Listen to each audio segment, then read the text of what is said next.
것이다. 아멘. 우리가 잘 아는 이야기이기도 하고 또 오늘 이 이야기를 처음 들어보시는 분들도 있을 겁니다. 이 이야기를 통해서 아까 전에 제가 여러분들이 말씀드렸던 것처럼 내 안에 있는 마르다도 발견하기를 바라고요, 내 안에 있는 마리아도 발견해서 하나님이 오늘 주님이 주시는 말씀 속에서 이 마리아와 같은 자세, 그 자세를 좀 우리가 성장시키고 좀 더 크게 만들고 좀 더 강하게 만들 수 있는 그런 시간이 되기를 바랍니다. 우리가 냉장고에서 음식을 종종 이렇게 꺼내 먹다 보면은 갑자기 깜짝깜짝 놀랄 때가 있죠. 분명히 이거 내가 며칠 전에 사놓은 건데 이거 벌써 상해버렸어 라고 하면서 음식을 버리게 될 때가 있습니다. 어떤 거는 먹었는데 입에서 확인이 된 거예요. 그러다 보니까 깜짝 놀라서 그냥 입에 있는 걸 확 뱉어버리게 되죠. 그리고 또 그 음식물도 또 버리게 되어지고, 우리가 분명히 엊그저께 사놨고 이거 다시 먹으려고 넣어놨는데 이거 도대체 언제 상해버린 거야? 라고 우리가 이 음식물들을 확인하게 될 때가 있습니다. 그래서 좀 당혹스럽게 되어지죠. 이거 분명히 오늘까지는 괜찮은 줄 알았는데, 이거 먹을 수 있을 줄 알았는데, 근데 먹어보니까 이게 그냥 너무나 상해버렸거든요. 근데 이런 일들이 그냥 냉장고에서 우리가 음식을 꺼내 먹을 때만 일어나는 것이 아니라 우리의 관계 속에서도 일어나더라고요. 내가 분명 저 친구와 잘 지냈는데 내가 언제 저 친구가 저렇게 사이가 안 좋아졌지? 도대체 이거 언제부터 안 좋아진 거야? 나는 이 보스랑 너무나 잘 지냈는데, 나 저 코워커랑 너무나 잘 지냈는데 언제부터 나랑 이렇게 또 관계가 안 좋아졌지? 마치 냉장고 안에 음식이 나도 모르게 상해져 버리는 것처럼 그렇게 누군가의 관계가, 때로는 정말 중요한 자녀와의 관계에서도 부모가 언제 안 좋아졌는지 모르는 거예요. 갑자기 안 좋아져 버리는 거예요. 그리고 어느 날 자녀가 버럭 화를 낼 때, 관계가 안 좋은 것을 확인했을 때 언제 우리의 관계가 이렇게 상했었나라고 하면서 우리가 아무리 그 감을 가지고 찾아보려고 해도 찾아보지 못할 때가 있죠. 이러한 일들은 더 깊이 나아가서 주일을 할 때도 이런 일들은 일어납니다.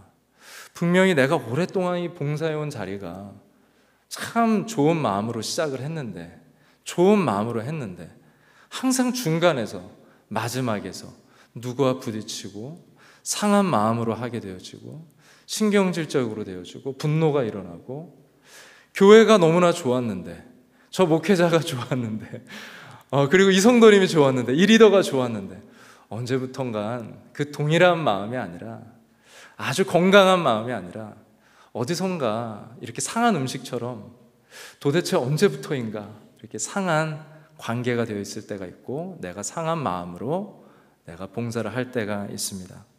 오늘 바로 마르다의 마음이 그랬습니다.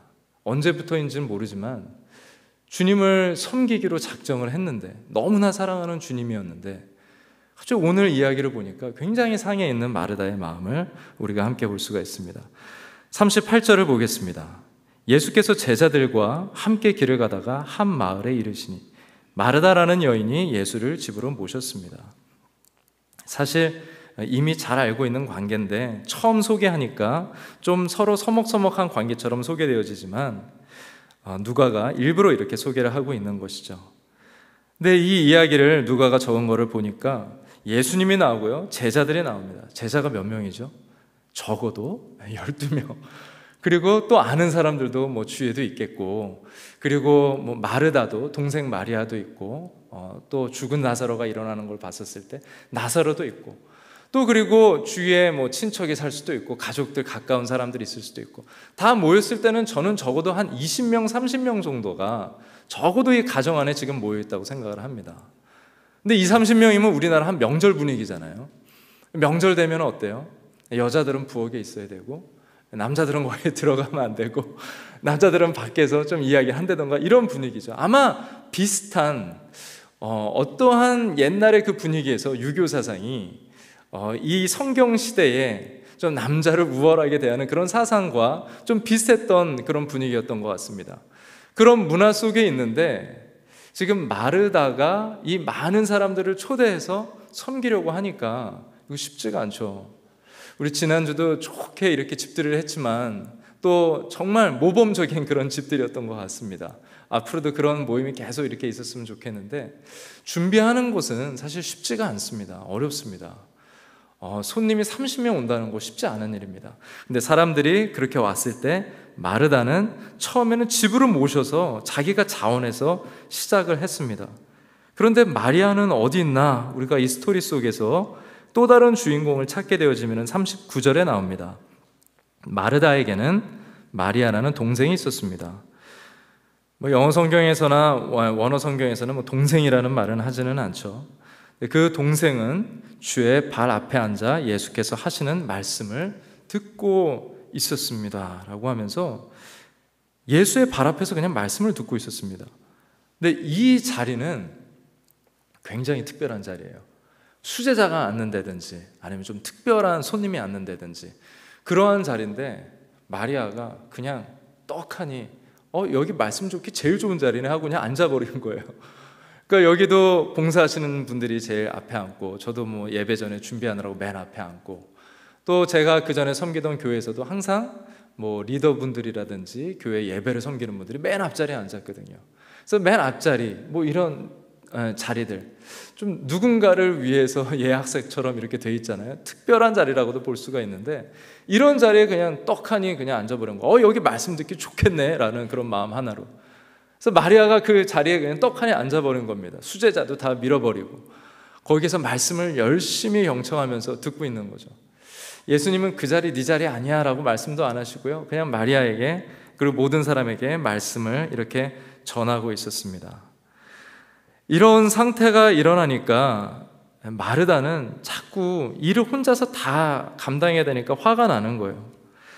40절 전반부의 구절을 보면, 그러나 마리아는 어디 있었냐? 마르다는 언니는 여러 가지 접대하는 일, 초대했기 때문에 맏언니이기 때문에 항상 첫째로서 일들을 다 자기가 감당하다 보니까 그냥 자연스럽게 사람들을 모시고 모든 책임, 모든 리더로서 넌 이거 해, 넌 저거 해, 이거 하는 일이었거든요.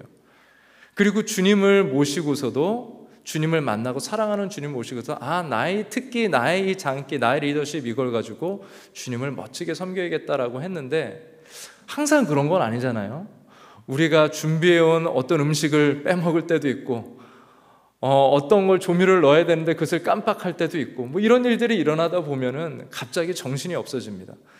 이런 정신없는 상황에 마리아는 어딜로 가버리고 보이지는 않는 거예요. 그러니까 이 언니의 마음이 얼마나 화가 나겠습니까? 성경은 마르다의 이 태도, 자세를 이렇게 이야기합니다. 여러 가지 일로 정신이 없었다라고 얘기합니다. 분명히 처음은 내 사랑하는 주님이 우리 집에 오시면 우리의 가정도 축복되고 사람들도 부쩍부쩍되고 너무 좋고, 이런 기대감, 이런 기쁜 마음으로써 주님을 모셨는데, 막상 일들이 하나 두 개가 걸리고 자기가 감당하는 일들이 버거워지기 시작하니까 마음에 분노가 일어나기 시작합니다. 그래서 막 이게 거의 폭발하려는 주전자처럼 막 안에 뜨거운 가스로 그냥 꽉 채워져 있는 거예요. 그렇게 하면서 분노와 화로 채워지기 시작합니다. 그러면서 마음속으로 정죄하기 시작합니다. 저 동생 마리아 쟤 뭐 하고 있는 거야? 쟤만 여기 오면은 그래도 좀 일이 훨씬 더 후러질 텐데. 그리고 주위를 보니까 이제는 막 다 싫어지는 거예요. 베드로는 왜 저렇게 그냥 막 쩝쩝 소리를 내면서 먹는 거야? 쟤는 뭐 저렇게 하나만 먹는 거야? 그냥 하면서 사람들한테 그냥 짜증이 한가득 마음에 짜증이 일어나기 시작하는 것이죠. 그러한 마음의 상태가 있는데, 여기에서는 분노가 정죄가 되어지고, 정죄하는 마음에서 이제 막 환경에서 자기가 이 화를 다스려야 되는데 주위가 이러니까 문제야. 저 사람이 문제야. 예수님이 정리를 해주시면 참 좋겠는데, 목사가 정리를 하면 참 좋겠는데 왜 안 해주는 거야? 라고 하면서 자꾸 주위에서 답을 찾으려고 합니다. 근데 답이 오지를 않는 거예요. 아무 소리가 없는 거예요.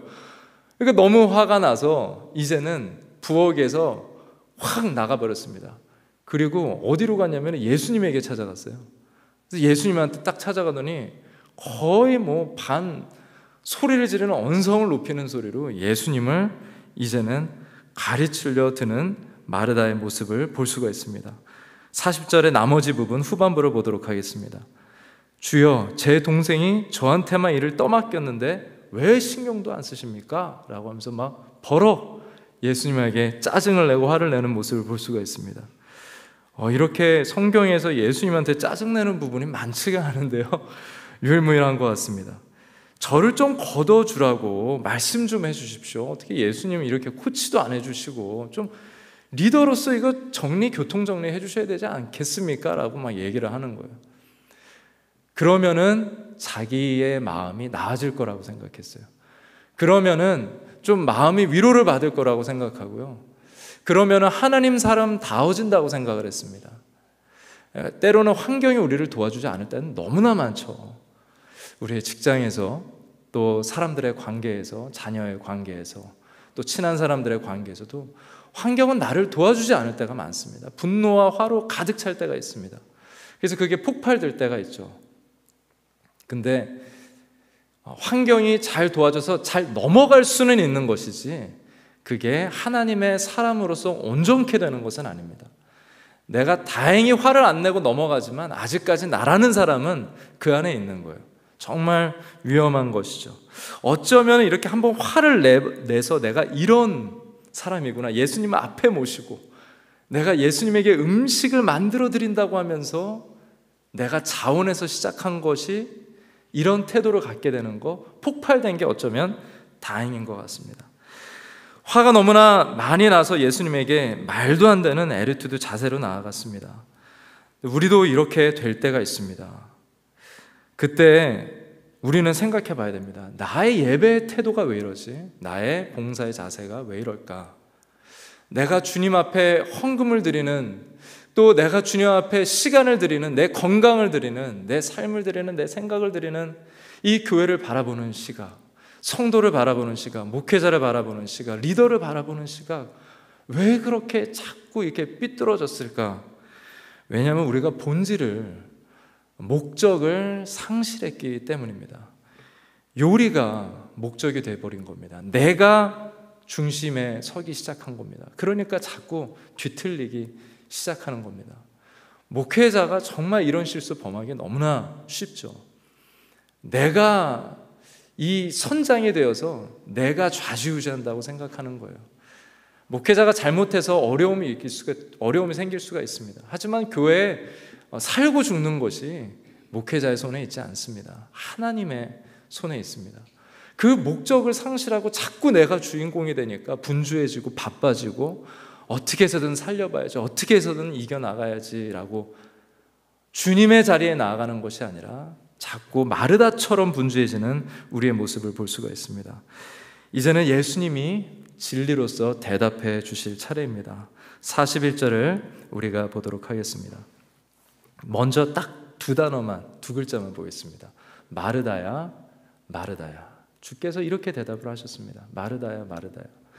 성경에서 이렇게 2번 반복할 때가 있습니다. 진실로 진실로 내가 너에게 이른다 했을 때 이것은 굉장한 강조거든요. 그냥 2번 강조, 2배 강조가 아니라 굉장한 강조입니다.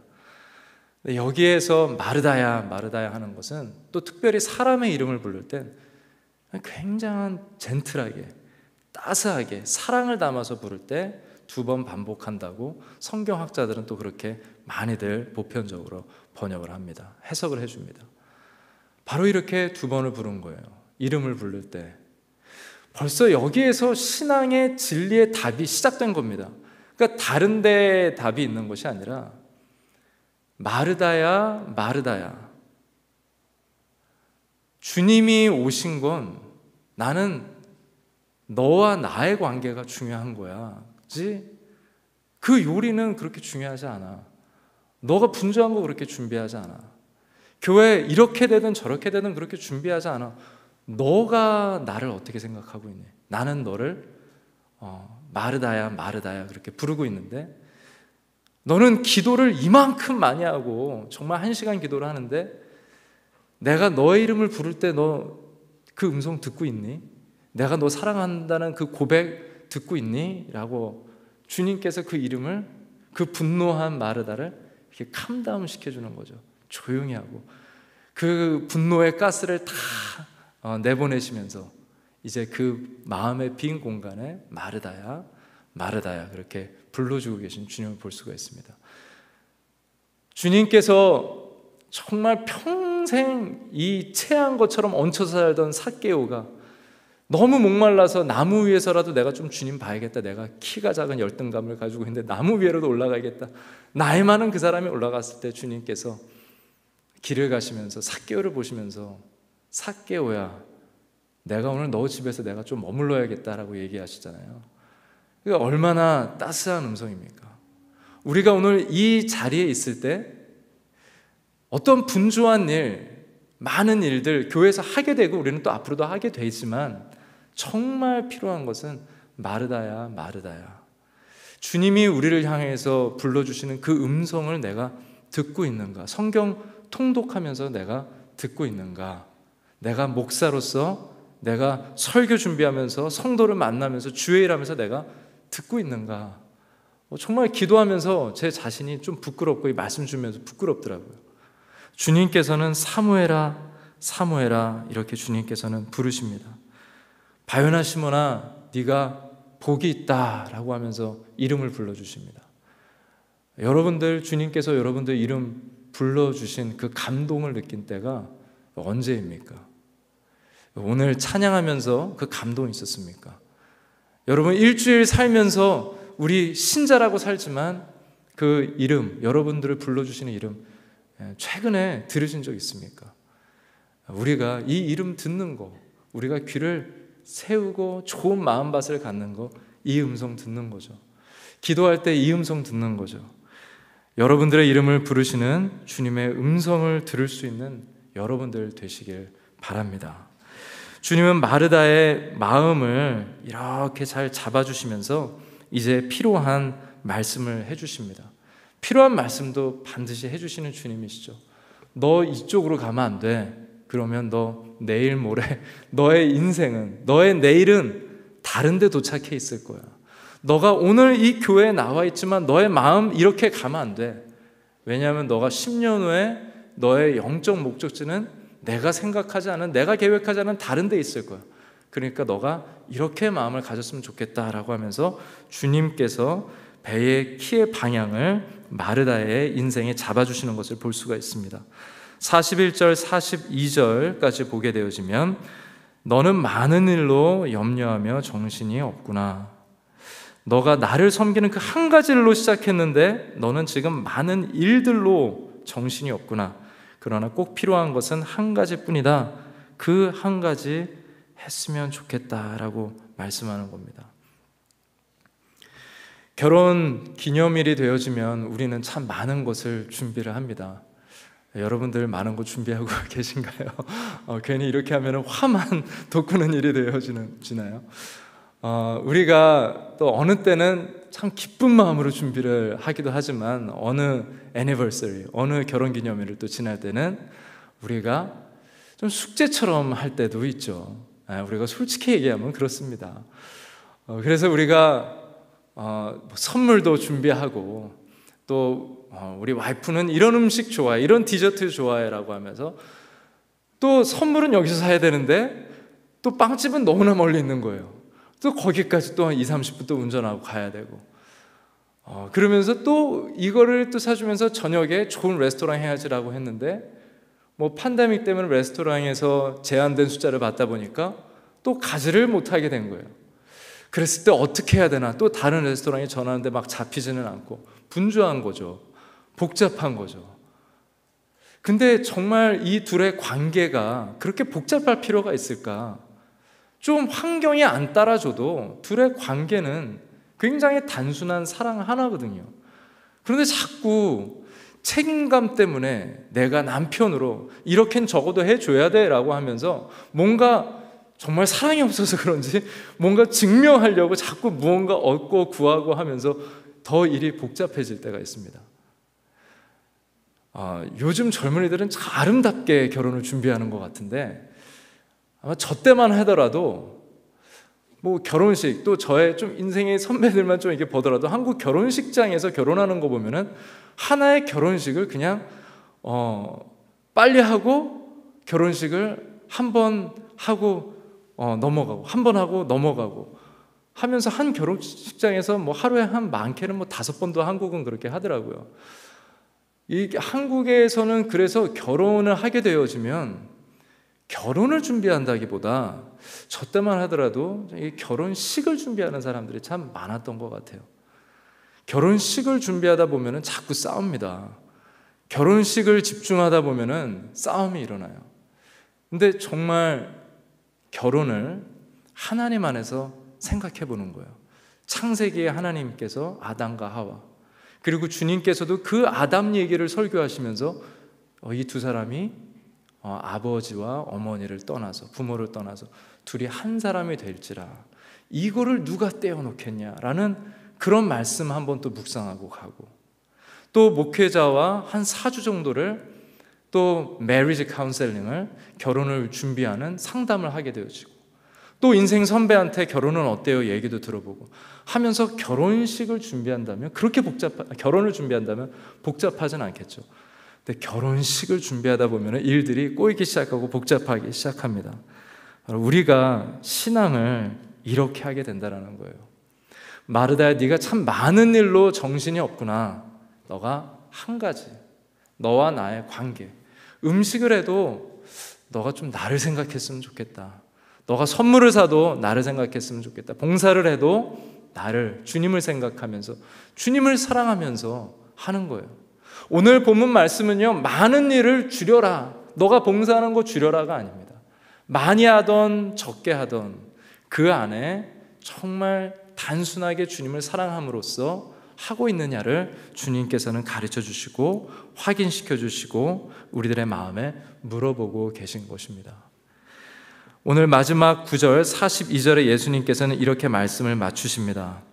그러나 꼭 필요한 것은 한 가지뿐이다. 그렇게 하고 말씀을 끝난 게 아니라 마리아는 좋은 것을 선택했으니 결코 빼앗기지 않을 것이다. 더 좋은 것이 있다는 것입니다. 정말 가장 좋은 것이 있다는 것입니다. 바로 우리가 하고 있는 성경 통독이 이 중에 하나가 될 수가 있습니다. 어느 성도가 아주 큰 교회 영향력 있는 목사님한테 질문을 하더라고요. 이 Q&A, 질문을 하고 답을 얻는 시간이었는데 목사님에게 질문합니다. 그럼 우리 교회는 어떻게 이 많은 일에서 좀 적은 일을 이렇게 하겠습니까? 라고 했을 때 그거야 너무나 단순하죠. 우리가 지금 하고 있는 말씀 통독을 하는 겁니다 라고 하면서, 그걸 들었을 때 우리 교회 지금 하고 있는 거 잘하는 거였구나 라고 이렇게 확인이 되더라고요. 여러분들 잘하고 계십니까? 그게 빼앗기지 않는 한 가지라고 하는 거예요. 정말 이 성경이 우리 손에 오는 것은, 다음 주에 한 번 더 나누겠지만 정말 힘겹게 우리 손에 온 성경이 지금은 그냥 인터넷에 쉽게 다운로드 받으니까 너무나 그냥 평범한 책이 되어져 버렸습니다. 그냥 창고에 쌓이는 책이 되어져 버렸습니다. 먼지가 쌓이는 책이 되어져 버렸습니다. 하지만 마리아에게는 그러지 않았습니다. 이 말씀을 내가 오늘 들어야겠다. 음식하는 것도 중요하고 항상 우리의 문화적으로서 전통적으로 사는 것도 중요하지만 에라 모르겠다 하고 그냥 주님의 말씀 발 앞에 나가서 말씀 들은 거예요. 주님은 그걸 뭐라 그러시지 아니하시고 그게 바로 신앙의 자세에서 가장 좋은 거다. 10년, 20년, 30년 우리 신앙생활 하지만 마리아 같은 마음 갖지 못할 때 많고요. 저는 신학교에서 4년간 정말 열심히 공부하고 졸업을 했지만 마리아 같은 마음 못 가질 때 너무나 많습니다. 오늘 말씀이 얼마나 귀한지, 이 누가복음에만 나오는 이 말씀이 얼마나 귀한지 이 말씀이 우리에게 가르쳐주고 있습니다. 봉사하는 거 빼앗길 수 있다. 이런 일 저런 일, 교회에서 하는 일 다 없어질 수도 있고 빼앗길 수 있다. 하지만 한 가지 빼앗기지 않는 것이 있다. 말씀, 생명의 말씀 듣는 거. 하나님이 말씀에서 자신이 누구라고 말씀하고 있고요, 예수 그리스도가 누구라고 말씀하고 있는데 이 생명의 말씀, 예수님께서도 광야에서 3번 시험을 당하면서 유혹받으면서 사단에게 마음을 빼앗기지 않았던 것은 말씀으로 싸우셨잖아요. 말씀이 있었을 때 빼앗기지 않는 것입니다. 말씀이 있었을 때 마음이 지켜지는 것입니다. 청년이 무엇으로서 정결케 할 수 있겠습니까? 주의 말씀뿐입니다 라고 시편 기자도 고백하고 있지 않습니까? 여러분들의 집에 정말 귀한 보석 하나, 다이아몬드가 있다고 우리가 예로 가정 한번 들어봅시다. 도둑이 들었어요. 여러분들의 그 다이아몬드, 이 멍청한 도둑이 다이아몬드를 쑥 빼놓더니 다이아몬드 깍을 훔쳐간 거예요. 야, 세상에 이렇게 멋있는 깍이 다 있나 하고 박스를 가져온 거예요. 그럼 여러분들 집에 왔는데 도둑이 왔다 간 흔적이 있습니다. 근데 아이고 다이아몬드 훔쳐갔겠다 딱 봤는데 다이아몬드는 놔두고 깍만 없어졌어요. 여러분 대성통곡 하시겠습니까? 안 하죠. 왜? 빼앗기지 않았으니까. 내가 소중하게 여기는 보석이 빼앗기지 않았으니까 괜찮은 겁니다. 그런데 깍은 고스란히 놔두고 보석만 싹 가져갔어요. 그러면 빼앗긴 거죠. 바로 우리가 신앙생활하면서 깍은 다 이쁘게 포장되어 있는데 정말 주님이 원하시는 보석 하나를 잃어버린 거예요. 그러면 우리의 신앙은 빼앗긴 겁니다. 하지만 우리가 포장은 아무래도 좀 괜찮아도 좀 뭐 멋있지 않고 화려하지 않아도 우리가 그냥 기본적으로만 주님 앞에 정말 저 교회는 기본기가 튼튼해. 정말 저 교회는 말씀 열심히 보더라고. 말씀을 사모하더라고. 그렇게 됐었을 때 다른 것들은 좀 부족해도 정말 주의 말씀으로 살아가는 성도라면 반석 위에 세운 교회가 되는 것이죠. 바로 주님께서 우리에게 말씀해 주시는 것. 성경 통독, 이것은 그냥 어느 한 목회자가 갑시다라고 해서 유니티 만드는 너무나 그러한 유치한 프로그램이 아닙니다. 이것은 하루에 3장도 못 읽는 우리의 자세를 발견하고, 그리고 우리가 이랬구나, 내가 10년 20년 했는데 내가 이 기본 3장 하나 제대로 못 읽는구나. 하지만 사단의 정죄에 빠지는 것이 아니라 오늘 마르다가 들었던 음성처럼 내가 빼앗기겠구나, 이러다 내가 정신 차려야겠구나 하면서 마리아처럼 주님께서 마리아를 통하여서 온 교회에, 분주한 교회에 말씀하시는 이 음성을 들으면서 우리가 지금부터 하나하나 주님께서 말씀에서 나에게 뭐라고 말씀하시는지, 얼마나 이 세상을 사랑하시는지, 또 나의 마지막은 어떻게 될 것인지 성경에 나와 있는 우리를 향한 주님의 말씀을 들을 수 있는 여러분들 되기를 예수 그리스도의 이름으로 축복합니다. 이 시간 우리 함께 기도하는 시간 갖도록 하겠습니다.